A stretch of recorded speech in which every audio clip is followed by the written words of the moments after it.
Syam ikhwan adalah tempat yang terbaik di akhir zaman. Syam itulah yang dikatakan oleh Rasulullah sallallahu alaihi wasallam, tuba li ahli Syam fa inna malaikatur rahman basitatun ajnihatiha ala ardi Syam. Beruntung itu penduduk Syam, karena setiap para malaikat Ar-Rahman itu ketika mengepakkan sayapnya, maka mereka itu memilih kota Syam. Itu Syam. Syam yang dikatakan oleh Hudzaifah ibnu Yaman, ya Rasulullah, kalau saya harus keluar dari kota Madinah, mana kota yang engkau rekomendasikan buat kami ya Rasulullah? Rasulullah kemudian mengarahkan telunjuknya mengarah ke kota Syam dan berkata, fa innallaha takaffala li bisyami wa ahlihi. Allah telah menjaminkan untukku bagaimana kebersihan tanah Syam dan bagaimana kemurnian iman orang-orang Syam. Syam yang kelak menjadi tempat turunnya Isa alaihissalam.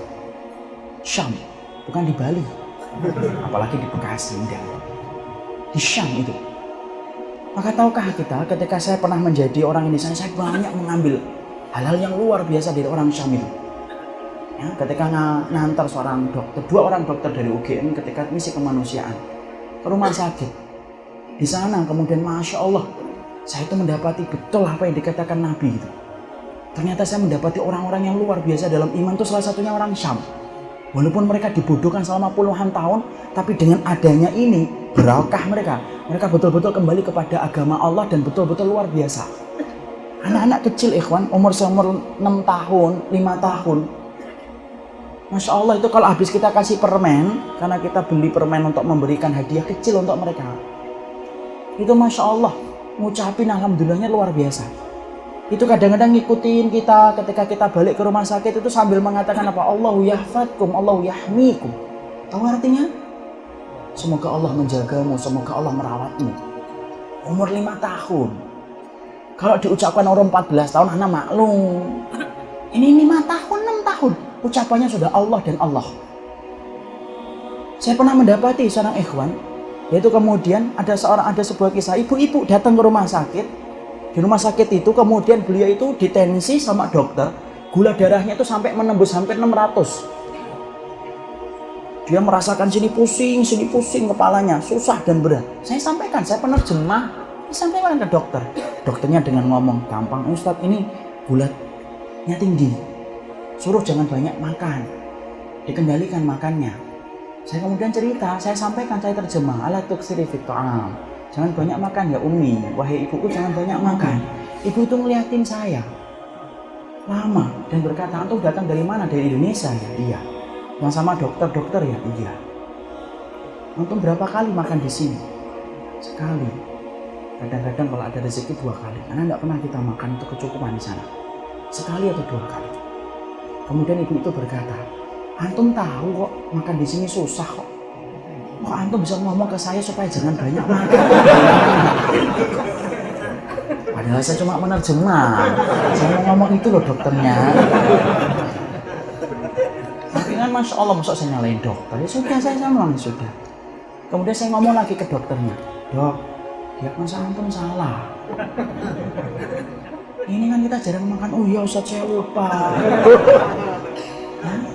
Maka kemudian dokter ini ngomong lagi, kalau gitu Ustaz kasih tahu ke beliaunya supaya kemudian jangan banyak pikiran. Saya tahu itu pasti salah lagi. Hakikatan wallah ini, saya kemudian sampaikan apa adanya. Ya, saya sampaikan, Bu, jangan kemudian banyak mikir. Ibu itu ngeliatin saya kembali, Bu. Saya tahu nih salah.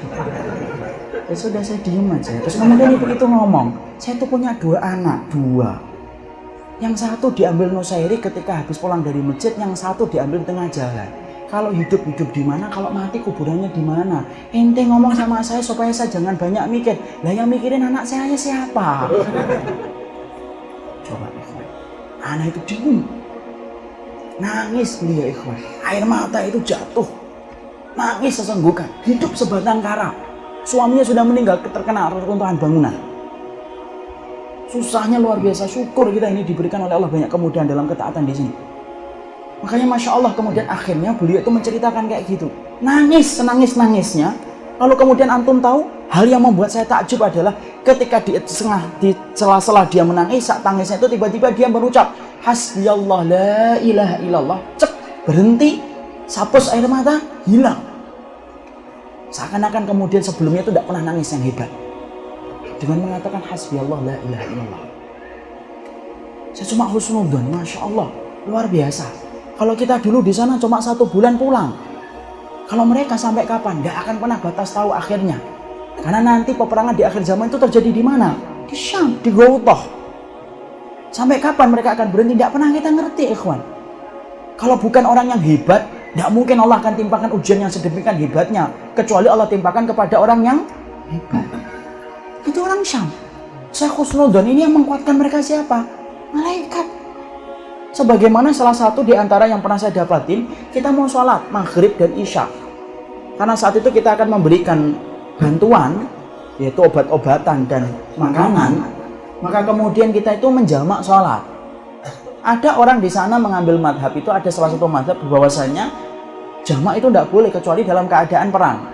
Merujuk kepada pendapat Ibunda Aisyah radhiyallahu anha. Maka kemudian ketika habis sholat maghrib saya ngimamin selesai.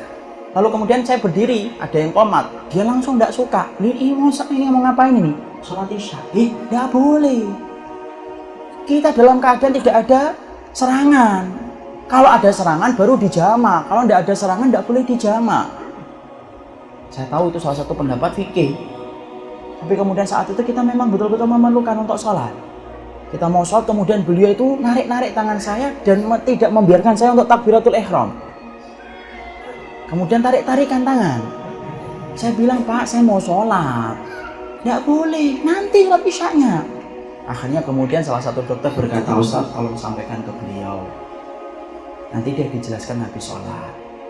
Akhirnya kemudian saya sampaikan, nanti ya Pak, habis sholat saya terangin. Nah, baru dilepaskan. Sholat saya, ikhwan. Sholat itu dia duduk di samping saya. Seakan-akan nunggu jawaban. Saya tuh sholat sambil ini, dia di sini. Dia ada di samping saya itu, enggak kemudian pergi kemana, enggak.